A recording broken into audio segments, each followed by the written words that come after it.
సమయంలో మనం దేవుని వాక్యంలోకి వెళ్దాం.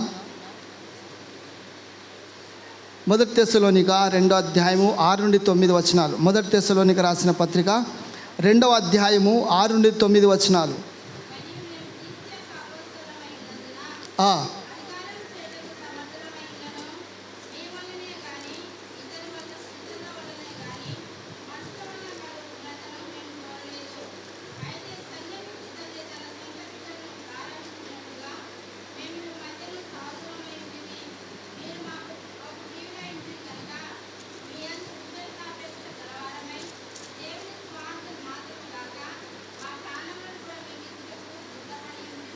చాలు, ప్రార్థించుకుందాం. ప్రభువా, మరొకసారి మీకు వందనాలు చెల్లిస్తూ ఒక మధ్యాహ్న కాల సమయమందున మీ వాక్యాన్ని ధ్యానిస్తుండగా మీ ఆత్మకార్యం జరిగించండి. మీ వాక్యం ద్వారా మాతో నేరుగా మాట్లాడి మీరు మహిమ పొందుకోమని క్రీస్తునామములో ప్రార్థించి వేడుకొంచున్నాం తండ్రి, ఆమేన్. ఈరోజు చెప్పే అంశం ఏమిటంటే తల్లి యొక్క పోషణ మరియు సంరక్షణ. తల్లి యొక్క పోషణ మరియు సంరక్షణ. మొదటి తెస్సలోనికీయులు 2వ అధ్యాయం 6 నుండి 9 వచనాలు చూస్తున్నాం. అక్కడ ఒక మాట రాయబడింది. పౌలు ఒక మాట రాశాడు. అదే మాట చదవండి దయచేసి. తల్లి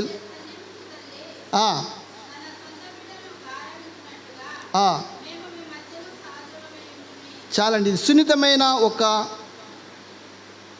గారవించే తల్లి వంటి విషయాన్ని చూస్తున్నాం.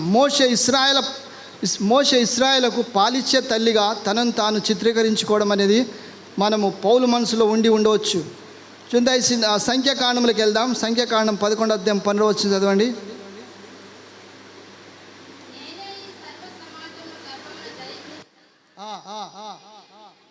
కంటినా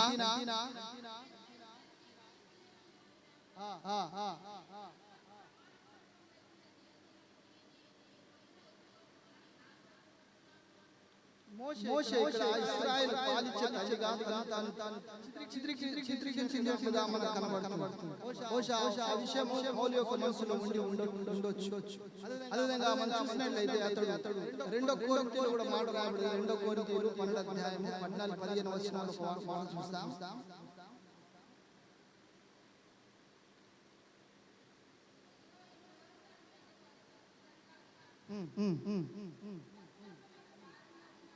ఉండను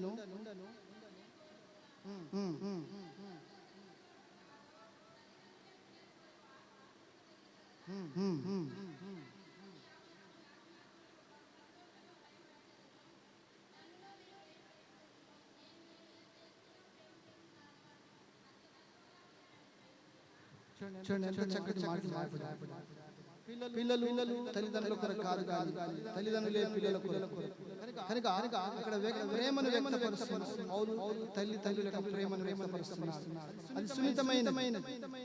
కనుక అక్కడ చిత్రాన్ని ఉపయోగించుకున్నారు. తెస్సలోనికలో కూడా పౌలుకున్నటువంటి వాత్సల్యత, తన బిడ్డ కోసం తన జీవితాన్ని త్యాగం చేయడానికి సిద్ధంగా ఉన్నటువంటి తల్లికి అలాగే మళ్ళీ జన్మనిచ్చే వారి కోసం తన జీవితాన్ని త్యాగం చేయడానికి సిద్ధంగా ఉన్నటువంటి క్రీస్తు వలె భావించినట్లుగా చూస్తున్నాం. పౌలు ఎంతో చక్కటి మాటలు మాట్లాడుతున్న విధంగా రాశాడు. ఏమనంటే 3 విషయాలు చెప్తాను ముఖ్యంగా. ఆ 3 విషయాలు ఏంటంటే దైవభక్తి కలిగిన తల్లి, దైవభక్తి గల తల్లి తన పిల్లలతో మృదువుగా ఉంటుంది, మరి వారికి భారంగా ఉండదు. ఏంటంట దైవభక్తి కలిగిన తల్లి తన పిల్లలకు మృదువుగా ఉంటుంది, కానీ భారంగా ఉండదు. రెండో ముఖ్యమైన అంశం ఏంటంటే దైవభక్తి కలిగిన తల్లి తన పిల్లలతో తన జీవితాన్ని అలాగే సువార్తను పంచుకుంటుంది. ఏంటంట దైవభక్తి కలిగిన తల్లి తన పిల్లలతో తన జీవితాన్ని అలాగే సువార్తను పంచుకుంటుంది. మూడో చూసినట్లయితే దైవభక్తి కలిగిన తల్లి తన పాత్రను నెరవేర్చడానికి చాలా కష్టపడుతుంది. ఈ 3 విషయాలు ధ్యానిస్తాం. కనుక పౌలు ఒక మాట రాశాడు. ఏంటంటే సున్నితమైన ఒక విషయం ఏంటంటే తల్లి ఏ విధంగా వారిని తల్లి ఏ విధంగా వారికి నర్సింగ్ అనగా వారికి సేవ అందిస్తుందో దాని గురించి రాశాడు. కనుక దైవభక్తి కలిగిన తల్లి వాళ్ళే పిల్లలతో ఏం చేయాలి? మృదువుగా ఉంటుంది, మరి వారికి భారం ఉండకూడదు. ఏ తల్లి అయితే దైవభక్తి కలిగిన తల్లి తన పిల్లలకి ఏమంటే మృదువుగా ఉంటుంది, వారికి భారంగా ఉండదు. కనుక మనం గమనించినట్లయితే ఒక మంచి క్రమశిక్షణ కలిగిన తల్లి క్రమశిక్షణ కలిగి ఉండడమే కాదు క్రమశిక్షణలో పెంచిన తల్లిగా మనం సుజానా వెస్లీ చూస్తాం. సుజానా వెస్లీ ఎవరంటే జాన్ వెస్లీ, చార్ల్స్ వెస్లీ యొక్క తల్లి. చాలా పెద్ద కుటుంబం, చాలా మంది పిల్లలు.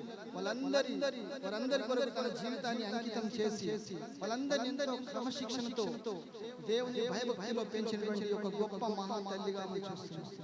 బైబిల్లో చూస్తాం చాలా మంది. బైబిల్లో మంచి తల్లులు ఉన్నారు, చెడ్డ తల్లులు కూడా ఉన్నారు. మంచి తల్లులు మోషే యొక్క తల్లి, జకోబు వాళ్ళంతా. అదే కాకుండా తిమోతి యొక్క తల్లి అవ్వ, వీళ్ళందరూ కూడా పిల్లల్ని మంచి భయభక్తిలో పెంచారు. చెడ్డ తల్లులు ఉన్నారు, జెజబేలు, అతల్యా, వీళ్ళంతా కూడా చెడ్డ తల్లుల యొక్క లిస్ట్ లోకి వస్తారు. అంతేకాకుండా పక్షపాతం చూపిన తల్లులు కూడా బైబిల్లో ఉన్నారు. రెబ్కా గాని ఇలాంటి వారు కూడా ఉన్నారు. అందుకని ఏ తల్లిగా ఉంటావు ఈ రోజు పిల్లలతో మృదువుగా ఉంటావా లేకుంటే వారికి భారంగా ఉంటావా ఒకసారి ఆలోచించు. కనుక సున్నితమైన పదాలు ఉపయోగించాలి. పిల్లలకు కోపము రేపగా తల్లులైనటువంటి వారు తండ్రులైనటువంటి వారు వారితో ఎలా ఉండాలి, వారి సున్నితమైనటువంటి పదాలు ఉపయోగించాలి. ఏ వయసులో పిల్లలతో ఎలా డీల్ చేయాలో ఆ జ్ఞానం దేవుడు మనకి ఇవ్వాలి. కనుక కొన్నిసార్లు మనం ఆ విధంగా చేయలేకపోతున్నాం. అందుకే పిల్లల కోపం రావడం, వారు తిరుగుబాటు చేయడం, కొద్దిమంది పిల్లలు తల్లిని కొట్టిన సందర్భాలు కూడా ఉన్నాయి. అది చాలా భయంకరంగా శాపగ్రస్తులని బైబిల్ చెప్తా ఉంది. అలా పొరపాటు చేయకూడదు. క్రైస్తవ పిల్లలు తల్లిదండ్రుల మీద చేయించడం కానీ వారికి బదిలిచ్చి గట్టిగా అరవడం కానీ కాదు. శాపగ్రస్తులు అయిపోతారు, దేవుని యొక్క దీవెనలు కోల్పోతారు. అలా చేయడం సరైనది కాదు. కనుక చూడండి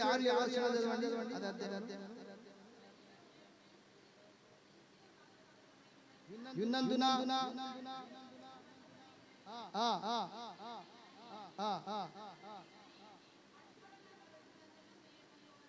కోరలేరు, గారావించినట్లుగా చాలండి. ఈ మధ్య సాధువులమై గారావించినట్లుగా వారి మృదువుగా ప్రేమించినట్లుగా మరి వారి పట్ల ఒక తల్లి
సాధువుగాను బోధించే వారి గాను కనుక మనం ఎలా ఉండాలి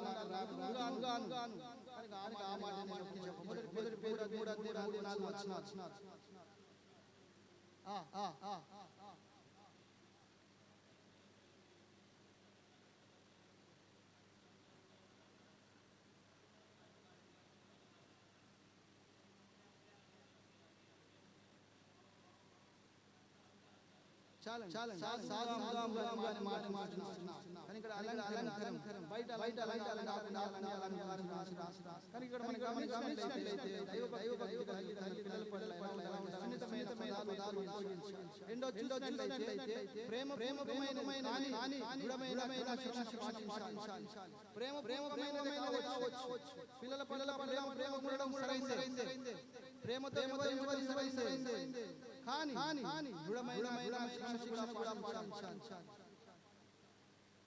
కనుక ఈ రోజు వారి పట్ల శిక్షణ అందుకే పిల్లలు మొబైల్ తర్వాత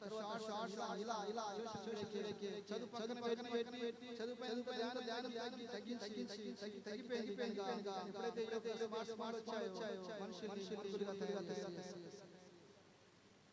పిల్లలు మొబైల్ అలా అలా అలా వారి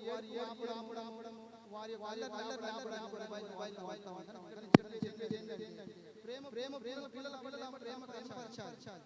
వాళ్ళు మేలు చేసినప్పుడు వాళ్ళని ప్రేమించాలి. భుజాల పైన పెట్టుకొని ఊరేగించి తప్పు చేసినప్పుడు వారిని శిక్షించాలి. అదే ఇక్కడ చూడండి సామెతలు 6:23 వచనం.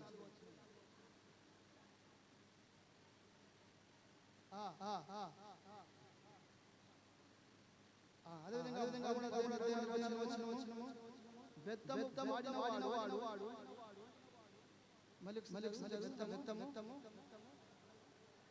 వాడని వాడు విరోధి కుమాని వాడు శిక్షించు. కనుక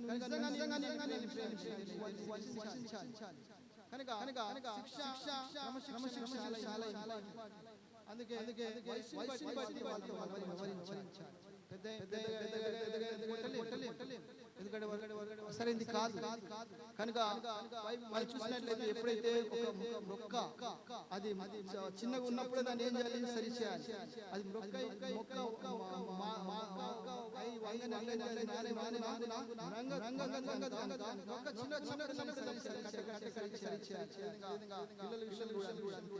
చిన్నప్పుడు పిల్లలు ఇంటికి వచ్చినప్పుడు ప్రైజ్ చిరునవ్వు వయసు పోతా ఉంటుంది. ప్రైజ్ గుడ్ ఈవినింగ్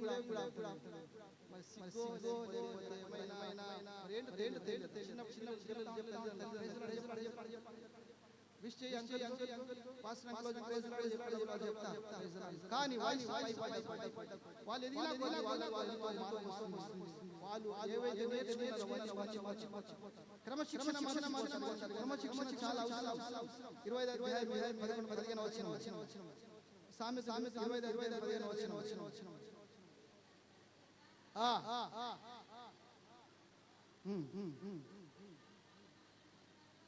సాత్వికమైన కనుక మన మాటలు మృదువుగా ఉన్నట్లయితే, మన మాటలు అలా ఉన్నట్లయితే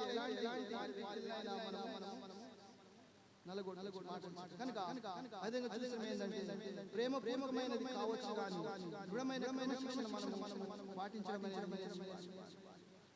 పిల్లల్ని కొడుతుండగా బాధ క్రమశిక్షణ అవసరం. కనుక ఒక వ్యక్తి కొట్టడానికి స్పర్శించడానికి పెట్టడానికి వారికి చేపట్టి నడిపించడానికి కానీ కాకుండా బెత్తం బైబిల్ చూస్తున్నాం మాట వాడబడ్డ కనుక నువ్వు వాడినట్లయితే రోజు నీ కుమారుడు చేస్తాడు ఇంట్లోంచి వెళ్ళిపోవచ్చు విడిచి పారిపోవచ్చు కనుక అలాంటి చిన్నప్పటి మంచి శిక్షణ సమాజ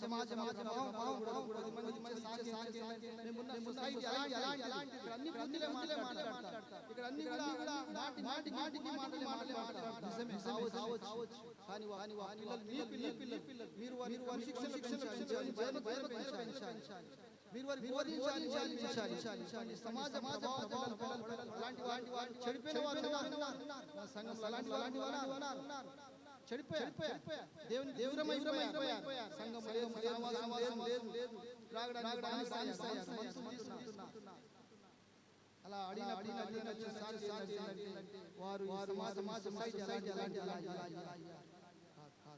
అది మీ చేతిలో మీరు పెంచాలి కనుక 29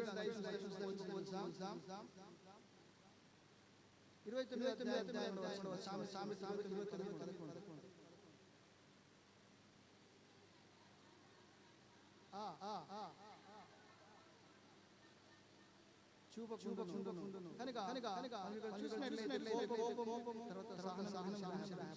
అందుకని శిక్షిస్తున్నప్పుడు ఇప్పుడు ఒక అప్పుడు జీవితాంతం నువ్వు కొడుతున్నందుకు మరి వారు చేసే వల్ల అందుకని అది నీ చేతి వారికి ప్రార్థించాలి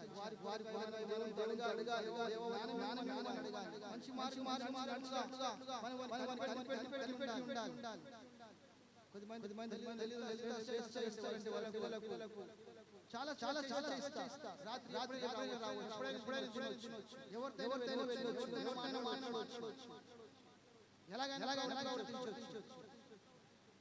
సరి డబ్బు మా పిల్లలు కనుక అలాంటి వాటి కనుక క్రమశిక్షణ చాలా మీ పిల్లల భారాన్ని మోయాలి చూస్తున్నాం కనుక పిల్లల భారాన్ని మోయండి కనుక ఇక్కడ గలతీ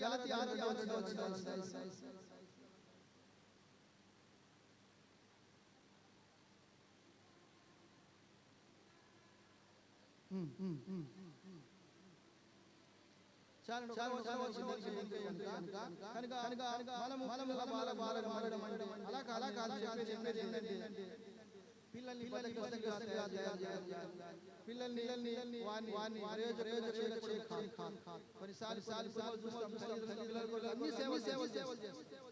ఎంతవరకు వాళ్ళ షూ పాలిష్ చేసి సాక్స్ బ్యాగ్ వెనక బ్యాగ్ వేయడం అందులో వాటర్ పీను వాళ్ళ కాఫీలు ఎంత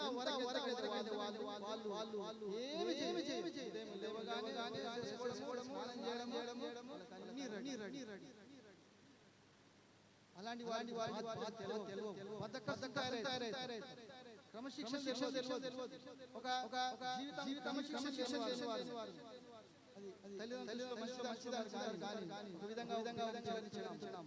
ఎందుకంటే వాళ్ళు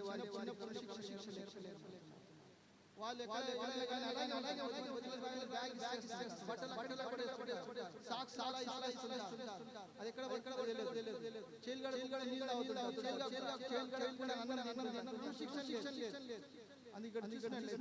పిల్లల మరి ఎలా తల్లిదండ్రులు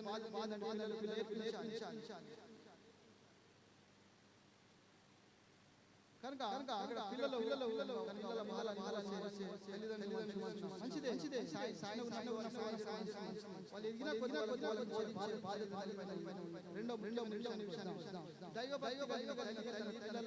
తన జీవితాన్ని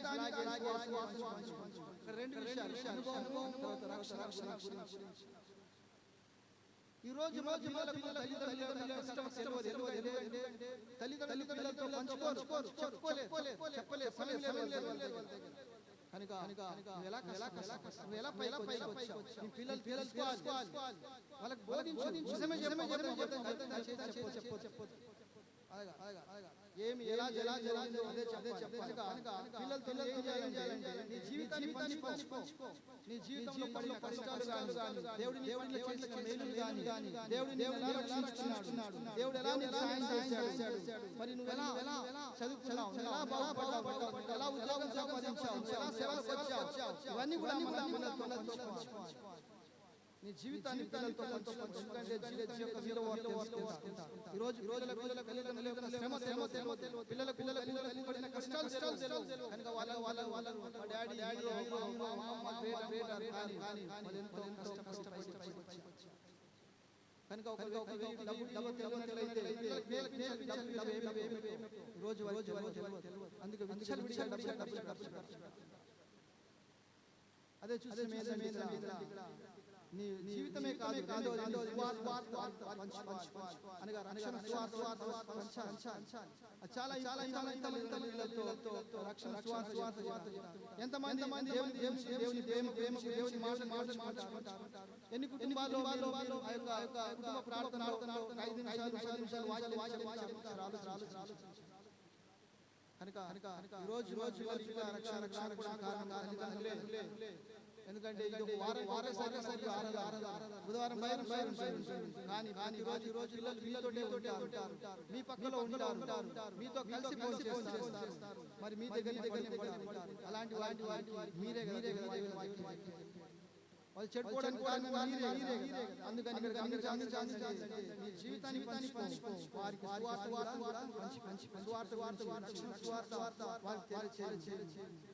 నీ పిల్లలతో జీవితాన్ని పంచుకోవడం మాకు ఆనందంగా ఉంటుంది. అది ఆనందకరమైన విషయమే.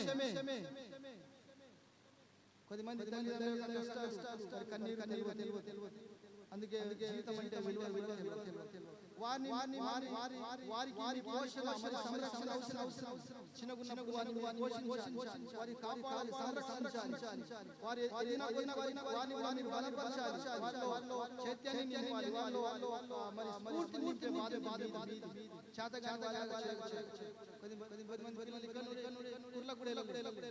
తిరిగి రాలేదు. ఎందుకంటే వాళ్ళు రాగలుగుతారు. నేను అలాంటి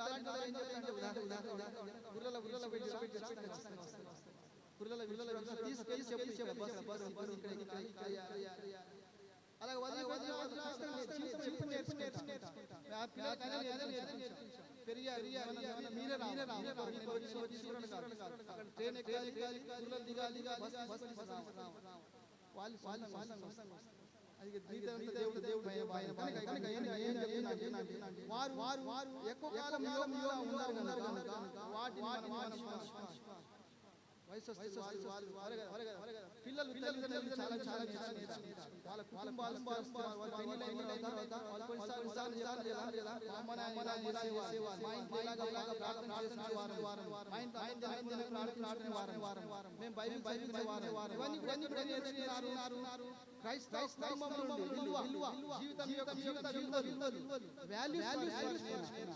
వాటిని వారు పాటిస్తారు. అందుకే పిల్లలు వారు ఏ వయసు ఎలా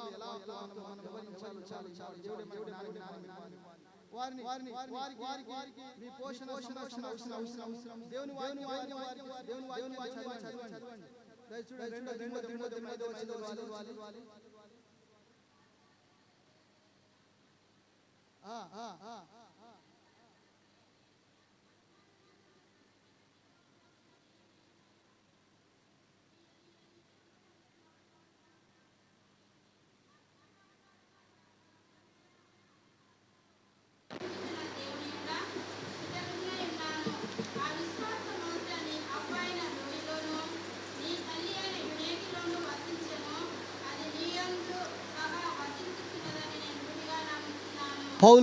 పౌలు తిమోతి విషయంలో ఇస్తున్న సాక్ష్యం చూడండి. పిల్లలకు దేవుని వాక్యము చదవండి, దేవుని వాక్యం చదివించాలి, వారికి దేవుని వాక్యము చదివించాలి. కనుక వాళ్ళు సబ్జెక్టులు ఉంటాయి, అవి చక్కగా చదువుతూ ఉంటారు, కానీ బైబిల్ రాగానే తడబడుతుంటారు. అన్నీ తప్పులే. ప్రాక్టీస్ లేదు. దానివల్ల స్పష్టంగా తెలుస్తుంది ఏంటంటే వాళ్ళు వాక్యమే చదివారు. పేరుకే బైబిల్ ఉంది, బైబిల్ కొన్నిసార్లు ఇక్కడనే పడేసిపోతారు, అక్కడ అంటే దాని లెక్క తెలియదు, దాని విలువ తెలియదు. అమ్మ నాయన కొనిచ్చారు కానీ బైబిల్ ఇక్కడొకటి అక్కడొకటి ఎన్నిసార్లు చూశాను నేను. పేరు ఉంటుంది దానిపైన. వాళ్ళకి ఒకసారి ఫోన్ చేశాడు, బైబిల్ ఎక్కడ ఉందంటే ఎక్కడ ఇంట్లోనే ఉంటుంది. ఎక్కడ ఇంట్లో వెతకంటే ఇంట్లో ఎక్కడ ఉంటుంది, ఇక్కడ చర్చిలో ఉంది, ఇంట్లో ఎక్కడ ఉంది. ఎంత చూడండి, ఇక్కడ నేను చెప్పేది ఏంటంటే వాళ్ళకు వాక్యము చదివించాలి. మీరు వాక్యం చదవండి, వారితో చదివించండి. రెండో చూసిన వారిని మరి చర్చికి తీసుకురండి, అవును కదా. వారిని ఏం చేయాలి, మీరు సంఘానికి తీసుకురావాలి. కనుక ఆదివారమే మనం అన్ని కార్యక్రమాలు పెట్టుకుంటాం. ఆఫ్కోర్స్ కొన్నిసార్లు ఎగ్జామ్ ఉంటే మనం దాన్ని ఏం చేయలేము. కొన్ని ఎగ్జామ్స్ అన్నీ ఎలా ఉంటాయంటే ఆదివారం ఉంటుంది. ఈ గవర్నమెంట్ ఎగ్జామ్స్ అన్నీ ఆదివారం ఉంటుంది, దాని నుండి మనం ఏం చేయలేము. కానీ మిగతా విషయాలు కొన్ని ఎక్స్ట్రా కరికులం అవి ఆదివారం రోజున ఉంటాయి చూడ, అవి నేను దాని గురించి మాట్లాడుతున్నాను. అందుకని మనం ఏం చేయాలంటే వాళ్ళని చర్చికి కలిసి రావాలి, కలిసి వెళ్ళాలి. అందుకే ఇక్కడ చూసినాం ఏంటంటే వాడిని చర్చికి తీసుకొచ్చే బాధ్యత తల్లిదండ్రులై ఉంటుంది. ఇప్పుడు నువ్వు వాడిని చేయబట్టుకొని తీసుకొస్తే ఒకరోజు వాళ్ళ పిల్లల్ని కూడా చేయబట్టుకొని సంఘానికి తీసుకెళ్తారు. ఎక్కడ నుండి నేర్చుకున్నారు? తల్లిదండ్రుల నుండి నేర్చుకున్నారు. కనుక మీరు నేర్పినట్లయితే వారి జీవితంలో ఎప్పుడు నేర్చుకోరు.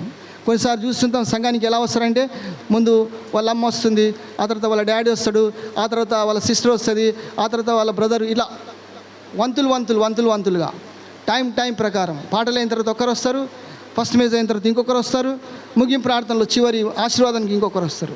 అదేనా క్రమము, అదేనా క్రమశిక్షణ. అలా నేను స్కూల్కి వెళ్తాం. మనము స్కూల్కి అలాగే వెళ్తే ఏమైతే ఒకసారి ఆలోచించండి.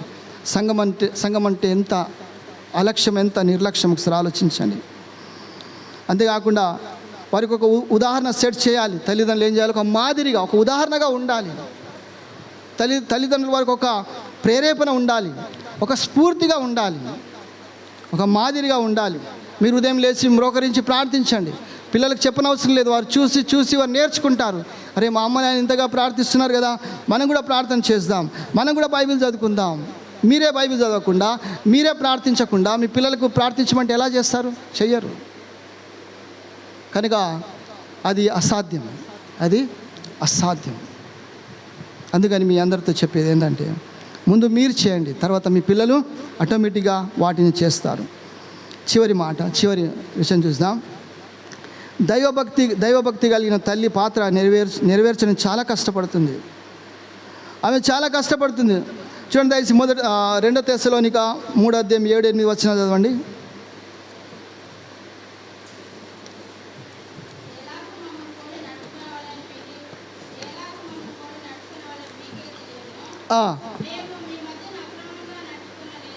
లేదు,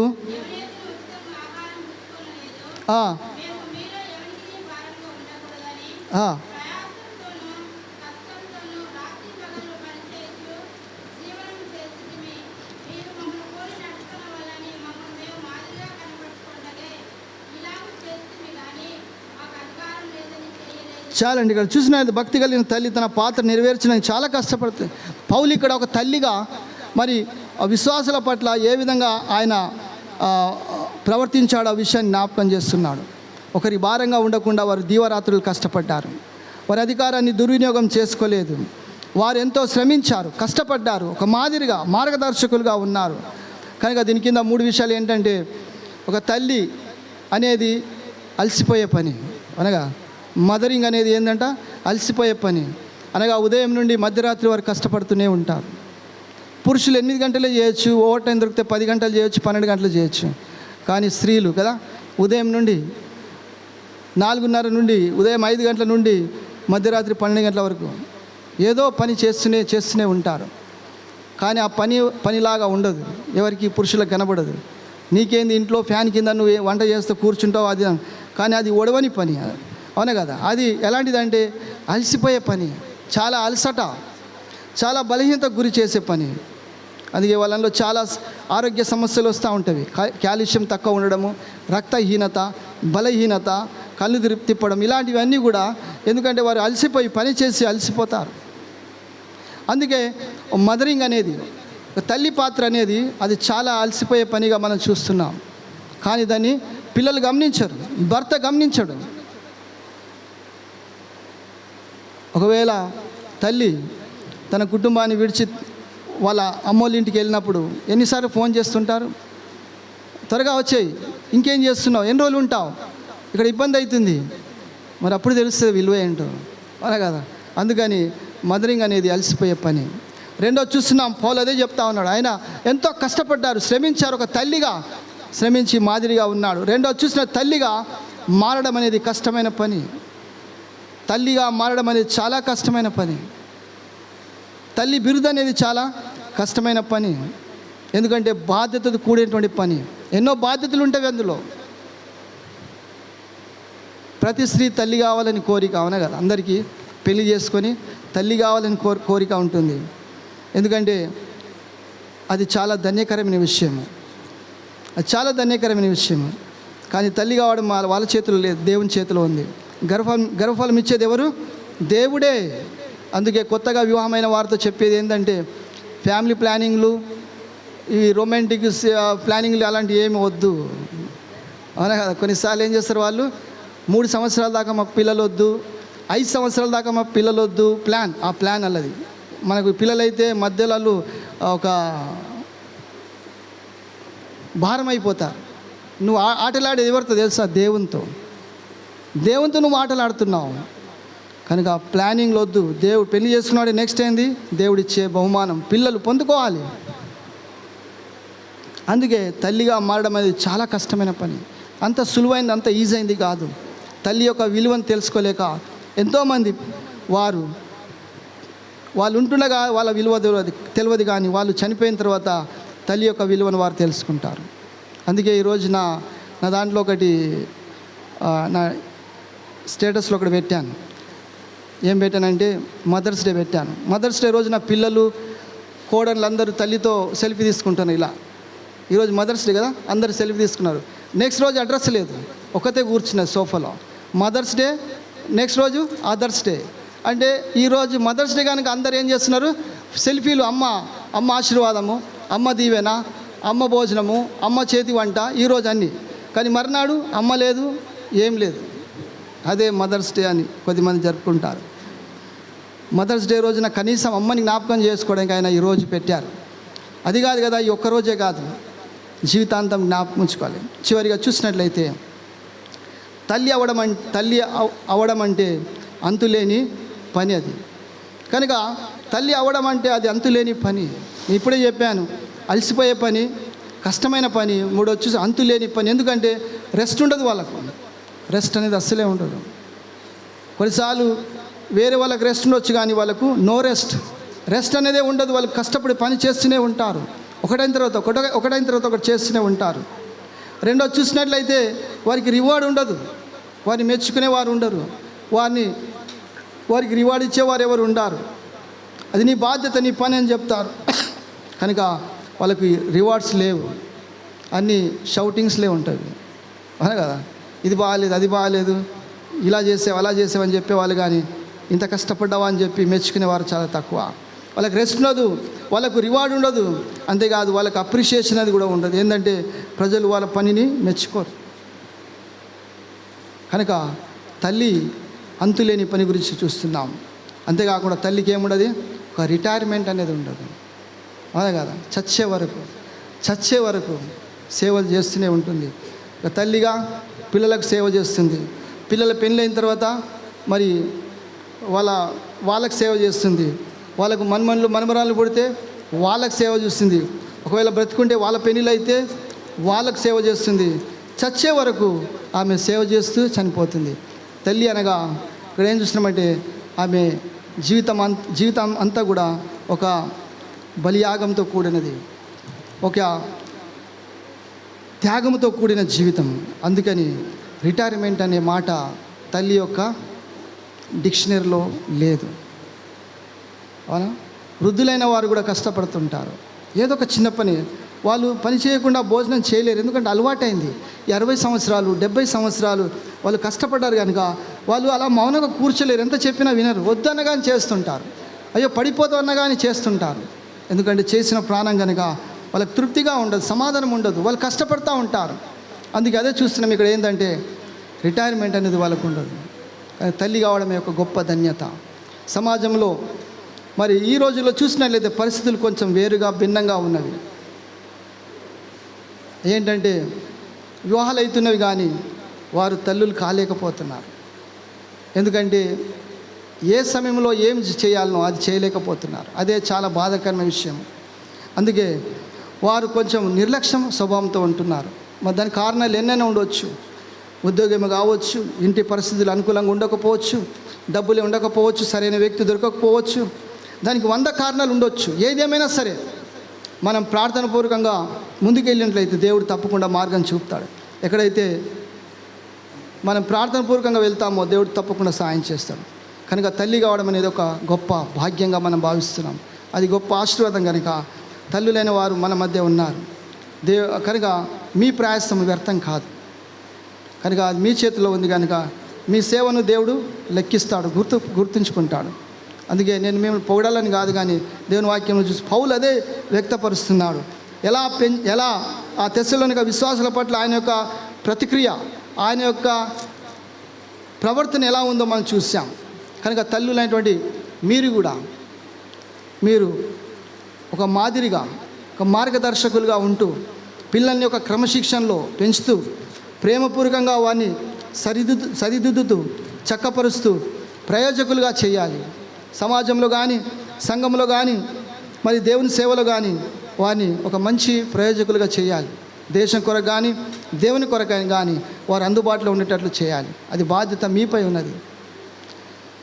పిల్లలతో ఎక్కువ సమయం గడిపేది తల్లులే, తండ్రుల కంటే ఎక్కువ సమయం గడిపే తల్లులే. కనుక వారిని ఎలా మీరు తీర్చిదిద్దుతారో దేవుడు మీకు వారికంటే ఎక్కువగా తల్లిదండ్రులు ఇద్దరు బాధ్యులే, కానీ ఎక్కువగా సమయం గడిపేది తల్లి. కనుక మరి తల్లి జాగ్రత్తగా చూసుకోవాలి. నేను ముగించే ముందు చెప్పేది ఏంటంటే, ప్రోత్సహించేది ఏంటంటే, మనం 3 విషయాలు నేర్చుకున్నాం. ఏంటంటే పౌలు తెస్సలోనిక సంఘం పట్ల ఆయన యొక్క ప్రేమను కనపరుస్తూ ఆయన యొక్క పాత్రను మరి చూపిస్తూ ఆ విధంగా అన్నాడు. కనుక దైవభక్తి కలిగిన తల్లి పిల్లలతో మృదుగా ఉంటుంది, సున్నితమైనటువంటి పదజాలం వాడుతూ వారిని ప్రోత్సహిస్తుంది. రెండోది ప్రేమపూర్వకమైంది కానీ దృఢమైన క్రమశిక్షణ కలిగి ఉంటుంది. తప్పు చేసినప్పుడు శిక్షించాలి, వాళ్ళకి తెలవాలి, ఆ విలువ దానికి తెలవాలి. అదేవిధంగా పిల్లలు భారాల్ని మోస్తుంది, వారికి అంకిత భావం కలిగి ఉంటుంది వారి పట్ల. దైవభక్తి కలిగిన తల్లి తన పిల్లల జీవితాన్ని కాదు కానీ సువార్తను కూడా పంచుకుంటుంది. నువ్వు సువార్త పంచుకోవాలంటే మొట్టమొదటిగా నీకు సువార్త తెలిసి ఉండాలి, నువ్వు రక్షింపబడి ఉండాలి. అప్పుడే వారితో రక్షణ గురించి నువ్వు మాట్లాడతావు. నీకు రక్షణ లేనట్లయితే వారికి రక్షణ గురించి ఏం చెప్పగలవు? అంతేకాకుండా వారితో సమయం గడపాలని, వారికి పోషణ సంరక్షణ తల్లిదండ్రులు కనుక వారి అవసరతలు తీర్చాలి, దేవుని వాక్యాన్ని చదివించాలి, సంఘానికి చేయి పట్టుకొని తీసుకొని రావాలి, వారి యొక్క ఒక ఉదాహరణగా సెట్ చేయాలి. ఆ తర్వాత దైవభక్తి కలిగిన తల్లి తన పాత్ర నెరవేర్చడంలో చూసాం. అదేంటంటే ఒక మదరింగ్ అనేది, అనగా ఒక తల్లిగా ఆమె అలసిపోయే పని, ఒక తల్లిగా మారడం కష్టమైన పని. అంతేకాకుండా ఒక తల్లిగా అవడం అంటే అంతులేని పని. కనుక మీ అందరినీ నేను ప్రోత్సహించేది ఏంటంటే, ప్రజలు మనల్ని గుర్తించినా గుర్తించకపోయినా, ప్రజలు మనం మెచ్చుకున్నా మెచ్చుకోకపోయినా, మీ పనిని మీరు చేసే ఆ యొక్క సేవను కానీ గుర్తించకపోయినా కానీ దేవుడు గుర్తించుకుంటాడు. దేవుడు తప్పకుండా మిమ్మల్ని గుర్తించుకుంటాడు. కనుక మీరు సొలేక మీరు మరి మీ కుటుంబం కొరకు కానీ దేవుని కొరకు అందుబాటులో ఉండాలి. కనుక మీరు పిల్లల్ని ఒక మంచి క్రమశిక్షణలో పెంచుతూ దైవభీతిలో దైవభక్తిలో పెంచే బాధ్యత మీపై ఉన్నది. కనుక వారి ప్రవర్తన విషయంలో కానీ, వారి యొక్క నడవడి విషయంలో కానీ, వారి జీవితాల విషయంలో మీరు ఇన్వాల్వ్మెంట్ చాలా అవసరము.